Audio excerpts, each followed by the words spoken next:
সমাধিতে বসেছে নরেন। উঠব না, বসব না, নড়ব না, ব্রহ্মের সাক্ষাৎকার করব। সমস্ত দেহ নিসাড় নিস্পন্ধ। মৃত্যু শীতল মধ্যরাতের পাথরে নেই এতটুকু একটা নিঃশ্বাসের রেখা। পাশে বুড়ো গোপাল বসেছিল। তার ধ্যানে ছেদ পড়ছে বারবার, আর চোখে দেখছে নরেনকে। কিন্তু এ কি, ঘুমন্ত লোকেরও একটা অস্তিত্ব থাকে। নরেনের গায়ে সে ঠেলা মারল, ডাকল, নরেন, নরেন। কে সাড়া দেবে?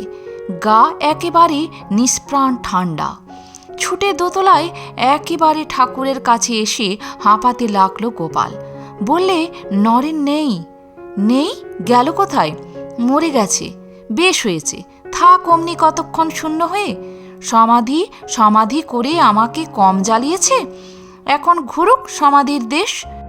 দেহজ্ঞান ফিরে এলে টলতে টলতে ঠাকুরের কাছে উঠে এলো নরেন।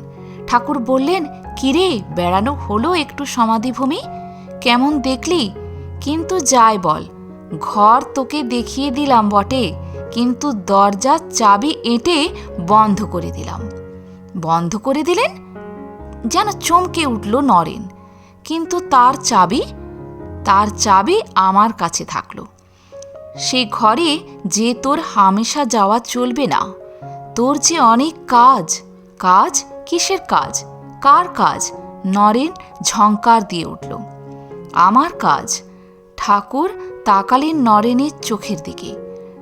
সে কাজ যখন ফুরোবে তখন আমি চাবি ঘুরিয়ে বন্ধ ঘর আবার খুলে দেব, দেখিস। কিন্তু কাজটা কি শুনি? কাগজ পেন্সিল তুলে নিলেন ঠাকুর, যেন কি গুঁড়ো কথা জানাচ্ছেন। গোপাল এমনি করে লিখলেন। লিখলেন লোকশিক্ষা। বয়ে গেছে। প্রবলভাবে ঘাড় নাড়া দিল নরেন। বললে, পারব না, কিছুতে পারব না। ঠাকুর দৃঢ় স্বরে বললেন, তোর ঘাড় পারবে।